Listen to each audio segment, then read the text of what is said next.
It's all about the skills. We've covered competencies in Module 1, and now we're going to look at skills and upskilling. This lesson will focus on active listening and running an effective meeting as part of those skills that we need.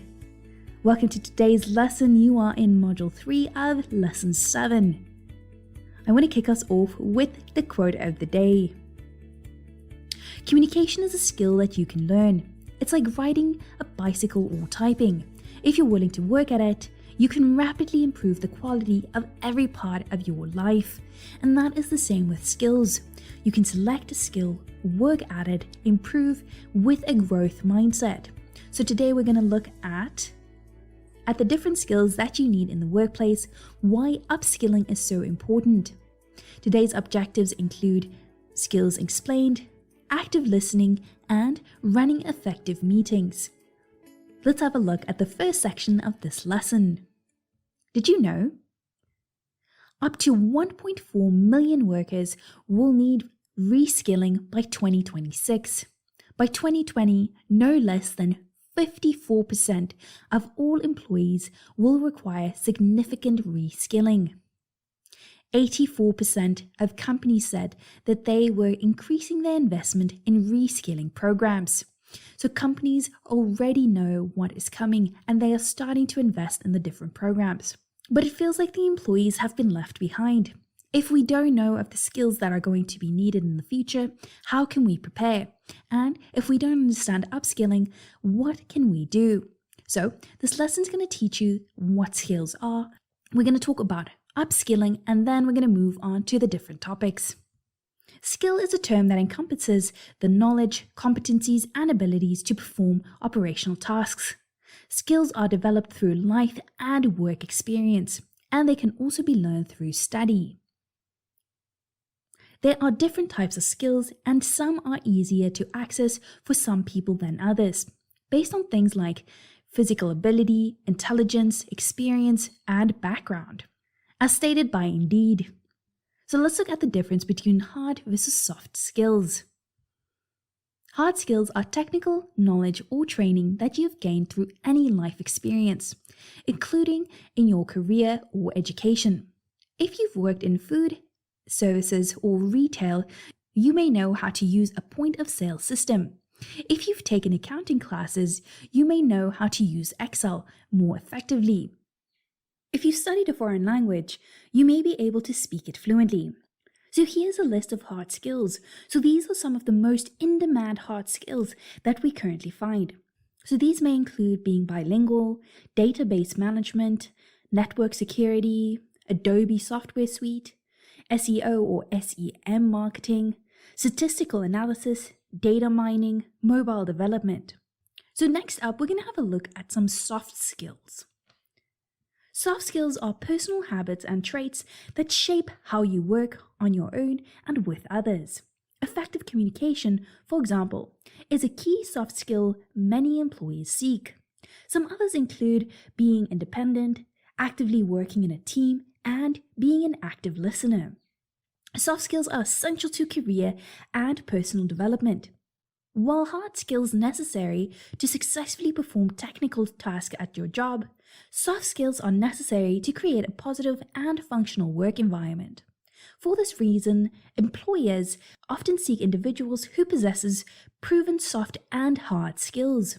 For some employers, they may prefer to select candidates with more soft skills than hard skills, as you can teach hard skills over a set of time. So soft skills are things that you guys can start focusing on to develop on your own so that you can bring it to your current workplace or if you're in the market for a new job. So let's look at a list of some soft skills that are really in demand right now. Things like integrity, dependability, effective communication, being open-minded. So again, a growth mindset is a key buzzword when you look at different job descriptions and company cultures. We can also look at things like being a team player, being creative, problem solving, and critical thinking. So all of this is stated by Indeed. Next up, we're going to look at different examples of skills. Employers look for candidates with skills that can add to the workplace to ensure a job is performed really well, and that the employees are very adaptable and that they are responsible. For job skills, we will see the following: verbal communication and non-verbal communication. So things like your body language, eye contact, how you interact with other people. Your written communication, so how effective are your emails, and can you write down an effective plan so that people know what you're saying? Persuasion, negotiation, technical skills. How organized are you? Accounting, finance skills. So if you think back on all of the lessons that we've had so far, we've looked at persuasion, negotiation, communication, and all of this adds to your skill set. So when you go into a new job, you can identify the things that you're good at, what you need to work at, and you can promote what you're good at for your next employer. So let's look at leadership skills. Things like being decisive, having the ability to delegate. Are you someone that can critically think, strategic thinking, planning, and creating an effective plan? Also, conflict resolution, people management, and solving problems. We've covered job skills and leadership skills. So, things to add to your CV when you are listing your current skills. And finally, organizational skills to have. In a business environment, leaders must have the ability to organize both the inputs and corresponding outputs. Some organizational skills that will help you include organizing data, coordinating with different people, stakeholders, and projects. Then project management, setting goals, information analysis, digital competencies, reasoning skills, and logic. So all of these things, this is your 3-point system. You want to have a combination of job skills for yourself, things that will help you advance in your career, leadership skills if you are in a management or leadership role, and finally, organizational skills, things that add to the company as a whole. So these are things that you can also use to analyze your employees. Do they have enough job skills? Do they need leadership skills? And as an organization, which skills do you need, and how can you create a program that will look at these skills and develop them? So let's look at the benefits of upskilling. Upskilling is the process of teaching employees new skills that will add to their work environment. Technology has sped up so much, and the need for upskilling is here. There's a sense of urgency to continually provide training and development to your employees. As technology evolves, new skills are needed. We need to change up job requirements, the people that we have, and the way that we approach work. Upskilling fills the skills gap through ongoing training. So as we said before, you can analyze the skills that your employees need currently and for the future. And based on that, go back to your training lesson and create training programs that will look at long-term growth and upskilling for your employees. So let's look at some of the benefits that upskilling brings to your organization. Learning a new skill can help your employees feel more empowered. They can feel confident about the work that they're doing and also feel comfortable, and then the company is investing in them as people. The company is also looking at future roles, future skills, and the employees know that they will be there for the long term. When you as a manager or leader upskill yourself, you are upgrading your skills, and it's helping you stay up to date in your field, your industry, and when future employers look at you, you will be an asset. You are more marketable when you invest in upskilling and keeping on top of it.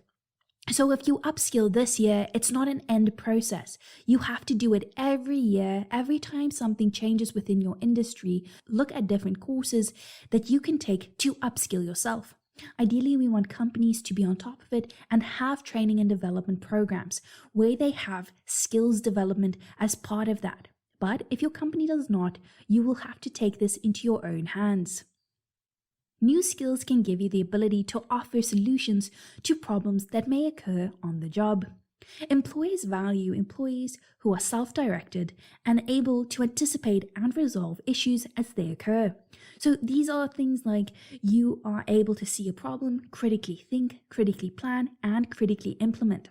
As you build these skills, you are more resourceful, and a company values that. They know you will be able to solve a lot of problems that comes your way, and you are more independent as a result. Upgrading your skills will open doors and new career opportunities if you are proactive. For example, if you upgrade your Microsoft Excel skills, you may be able to apply for jobs that require you to analyze data, create spreadsheets, or even produce reports. So by doing this, you can gain new skills and you can look for new opportunities because you are investing in yourself. And you can also take this to your team. Let's say, for example, you've spotted leadership characteristics in one of your employees. You can then create a skills development course to help them with critical thinking, problem solving, delegating, so that they can upskill themselves. So if there is a team leader position open, they can be ready for that. So let's look at the results of upskilling. According to eFront Learning, employees who are challenged to develop and grow are often the happiest ones at the organization. If your company works to retain and keep long-term employees, it will help you so much to create a solid investment in people. This will help to boost morale and productivity. Employees who are challenged and who feel that the company is investing in them will see the company as a place where they can grow and a company that values them. When people feel valued, they want to stay at a company. And you can do this with learning and development programs, reward programs, and upskilling. If you have happy employees, you are far more likely to have happy customers. Content employees are typically more invested in the company. They promote the corporate brand within the organization and to your customers. Typically, happy customers tend to be loyal customers as well. It is expensive to lose and replace your employees. You're losing an investment because you took time to train and develop this employee and you had rewards for them. So when that person leaves, they leave with their experience, knowledge, and their knowledge of how the company works. Now you have to start the system all over again. You have to advertise, recruit, do interviews, skills assessments, and it takes a lot of time. This means simply losing one employee can be a hit on the bottom line of the company. So that is why it's important to have all of these systems in place so that your bottom line does not get impacted by losing employees, having lower customer satisfaction, and ultimately having employees who do not want to be at the company. So let's look at some upskilling strategies that you can make use of in your company. To create a robust upskilling in your organization, you will need to create a strategic plan. You will have to have a strategy and buy-in from leadership to create an organization where people want to learn and upskill. So these are things like personal development plans and long-term upskilling plans for your employees. So as we said in Module 2, these programs help you long-term, and it also comes into play when we are looking at skills that employees need and upskilling. So we want to encourage associates to build a personal development plan that includes competencies and skills that they need to gain. But we have to look at skills that they require right now for the job, as well as upcoming trends. So make sure that you are researching, that you're looking at trends in your industry, and that you're asking the opinion of experts. Empowering your employees to come up with their own plan is a great way to upskill and train them for the future. So you want to have employees sit down, analyze their own skills, and that way you can look at the skills gap that they currently have. You can then come up with a plan because you have the buy-in from the employees. They can help you set up dates when they want to do it, how they would like to learn, and what resources they can use to better themselves. This can be a great way to coach your employees, create a great relationship with them because you know how they learn, when they want to learn, and you're creating a long-term relationship. Once your employee creates their own individual development plan, allow time during the workday for employees to upskill. So this means that you're allocating time for the employees to have a bit of personal development.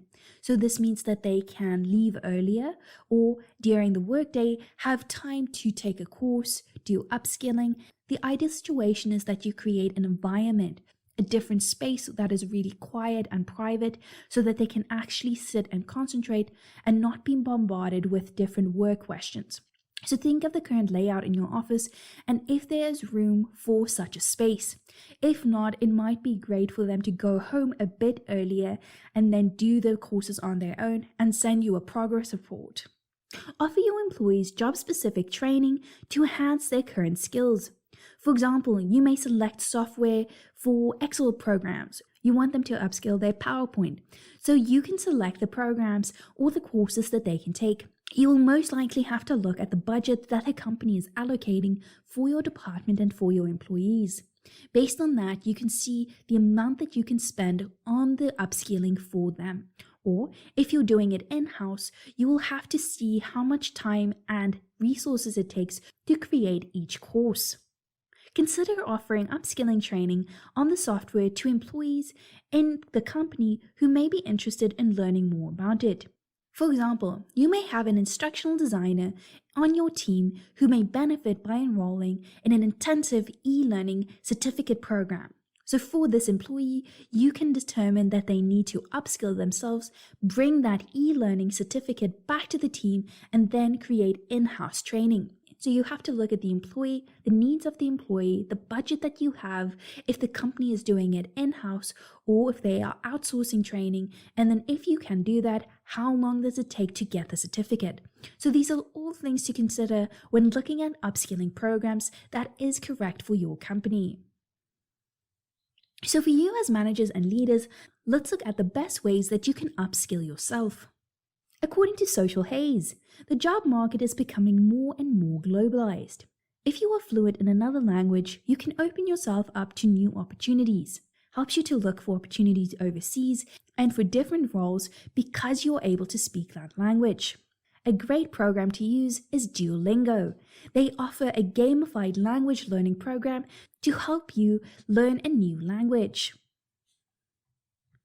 Volunteering allows you to step outside of your comfort zone and help those in different environments. You will meet new people, learn about new approaches, and gain new insight. It's also something great to add to your CV to show what you value and what you're interested in.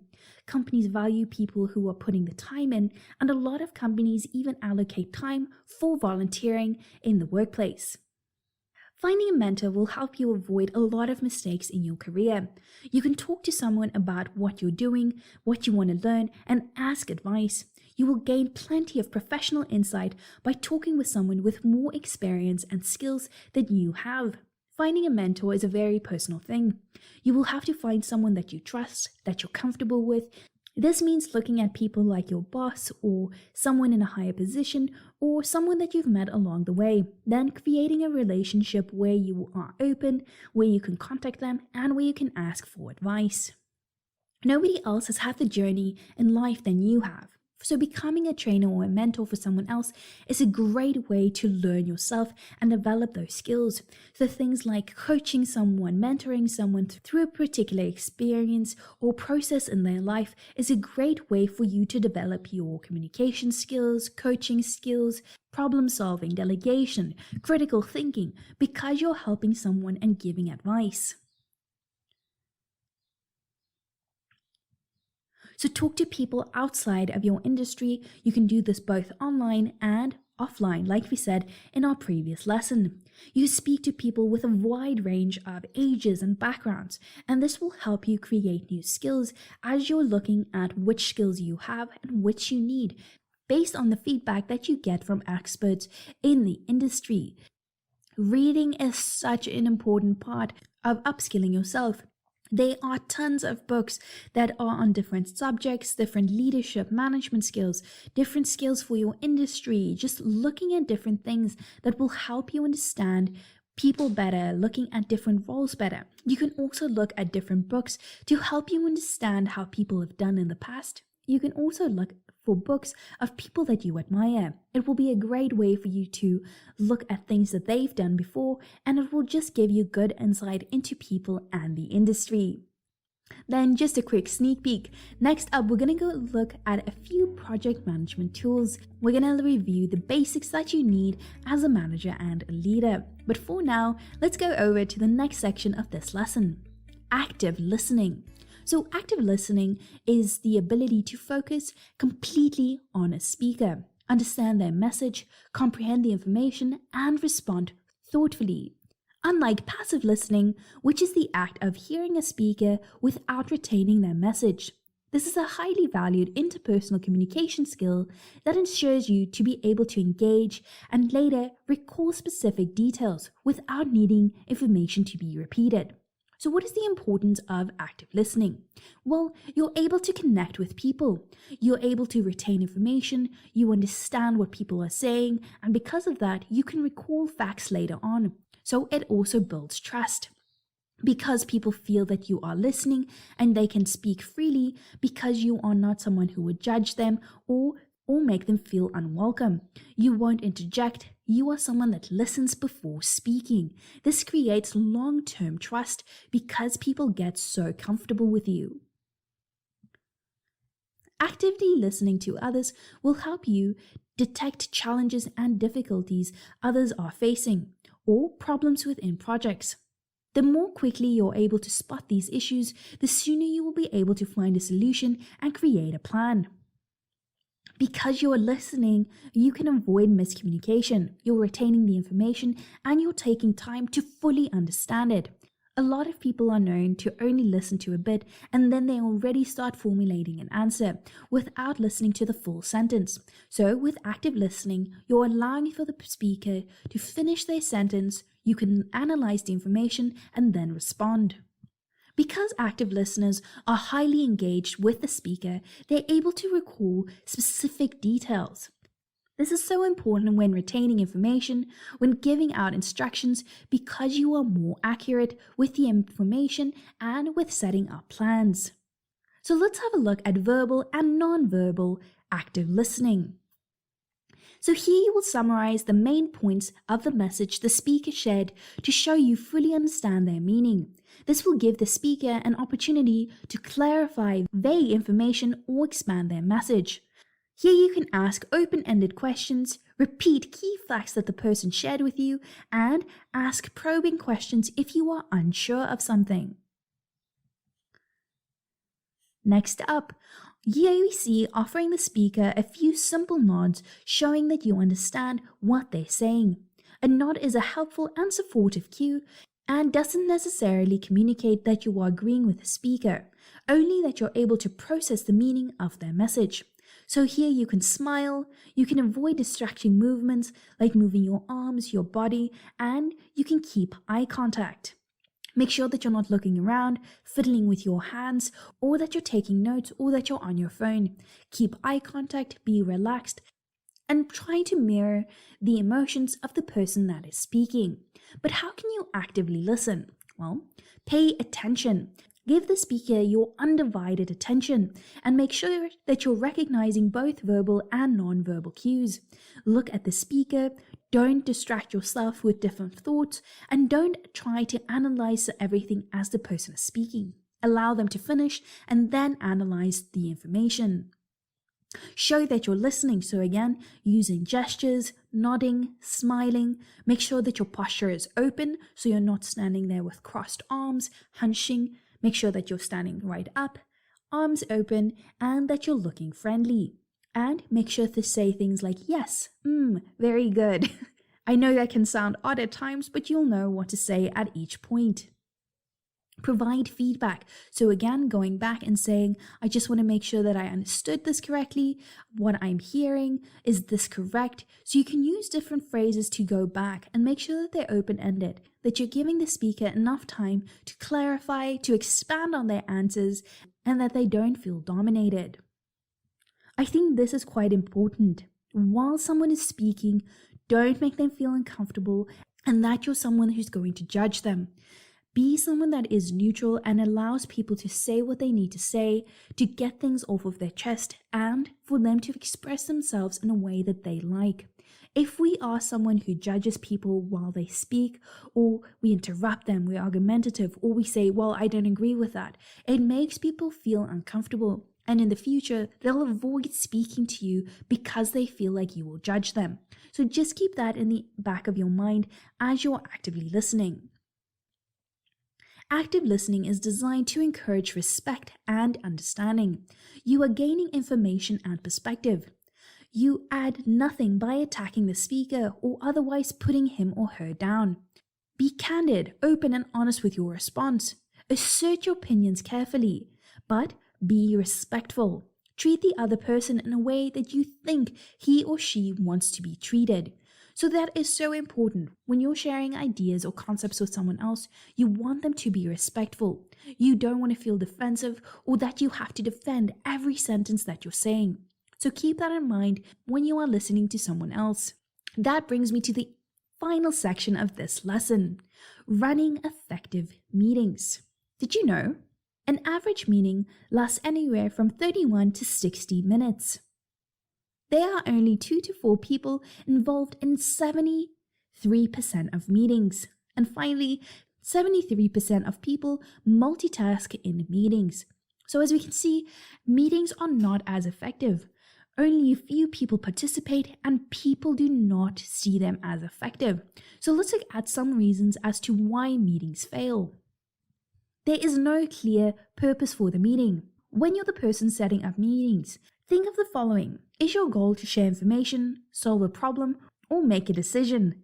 When you invite people to a meeting, make sure that you have your purpose in mind and that it is clear why the meeting is happening. If there is no clear purpose, the meeting will not be effective and people will not understand why the meeting is taking place. Once you have determined the purpose of the meeting, decide who really needs to be there. And think of how many people can be eliminated. You can also minimize the amount of people who need to attend by sharing a summary afterwards. So only key people need to attend the meeting. So people like your head of departments, team leaders need to attend the meeting and not everyone in that team. A summary will be used for the team leaders to share the information with their teams. Next up, a lot of people who set up meetings don't use agendas. This does not help the meeting at all because there is no structure, people don't know what is going to happen, and as a result, people start socializing, discussing things that are off topic, and you can miss key input from key individuals. So as a result, the meeting becomes ineffective and nothing really gets done. Summarize your decisions, actions, and everything surrounding the meeting before transitioning to the next agenda item. Recap and capture the next steps at the end of the meeting. Email the summary to all the participants and others as it is appropriate. Here we see some employees or some individuals can dominate the discussion and are not allowing for other people to share their opinions or participate in the meeting. As the manager or the leader, you need to take control, and if not, someone will always take over the reins, and it can derail the entire meeting as a result. So let's look at some of the best meeting tools on the market. So a lot of you may know Zoom and Google Hangouts, and some companies even use Skype. But here are additional tools that you can look at. Businesses can choose from a number of plans designed to provide an ideal business meeting venue. This tool has a number of features available to all of their plans, including an unlimited number of meetings, free range of mobile apps, file sharing capacity, and instant messaging services. Here we see a free online meeting platform for up to 10 attendees. Unless you are holding a particularly large meeting, you will never have to pay for this tool. Some benefits means it's highly scalable. The paid version can take up to 1,000 attendees at any time. Users can get screen sharing and video streaming capacity. This platform is designed exclusively for small businesses, with 6 people supported at a video conference at any time. Here you can communicate with clients and agents across the globe and hold meetings over the phone, on the web, or through video. This tool makes the list for its innovative document editing feature, which works in real time. If you want to collaborate on plans at the point of contact, this software option makes it easy. Multiple people can edit the same document at the same time, while also communicating through speaking. Since everybody's screen changes automatically, it is just like working with someone in person. GoToMeeting allows you to hold any number of meetings with up to 25 people for the most basic option. This option allows you to get HD video conferencing application, where you can view up to 6 different video streams at the same time. Plus, the shared desktop function on one screen enables a fantastic level of collaboration. This also allows you to record audio from your meeting and play it back later. The only disadvantage is the cost at $49 a month for the most basic plan. So this can be costly if you think of all of the different free versions that you get. But again, you can look at the different needs of your team and your company to select a tool that is most effective for you. So finally, let's create a strategy to create effective meetings. So first off, we want to have an agenda. Before your meeting, set up your meeting structure, the topics that you want to discuss, the flow of the discussions, and mentally start to prepare how you're going to run this meeting. It's going to help you with people who are starting to socialize, overstepping, and getting off of topic. You can also think of how you want to summarize and get everything done. Start and end on time. If the meeting is supposed to start at 8 and finish at 10, make sure that you're sticking to that time. This means that you are effectively planning how you're going to run the meeting and you're not allowing for extra socializing or people getting off of topic. It's so important to have this because people will then not dread your meetings. They know that you are effective and you're someone who is reliable. Plan of action. I think a lot of meetings end where you've discussed so many things, but people don't actually know what's coming up next. So, summarize. Look at the points that you've discussed and agreed upon. Assign the task to different people. Think of times when it needs to be done and how you will follow up. You can have the basics in there and then add that to your project management tools or any tool that you use for collaboration. Make sure that people know what they need to do and by when. This means that your meetings are effective, people know what to expect, and that you are someone that gets the job done. With that brings me to the end of the lesson. I want to thank you all for sticking around as we almost conclude Module 3. Just a reminder, make sure to always look at the website features if you're struggling with your current schedule. You can also check out your toolkit items if you're looking for more content. Today's lesson challenge is about looking at your skills. Doing a quick skills analysis on yourself.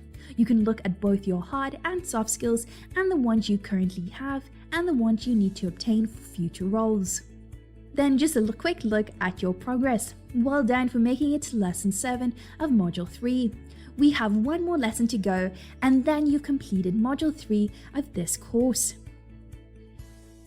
Henry Ford said, "The man who will use his skills and constructive imagination to see how much he can give for $1 instead of how little he can give for $1 is bound to succeed." With that, have an amazing day and I will see you in the last lesson of this module.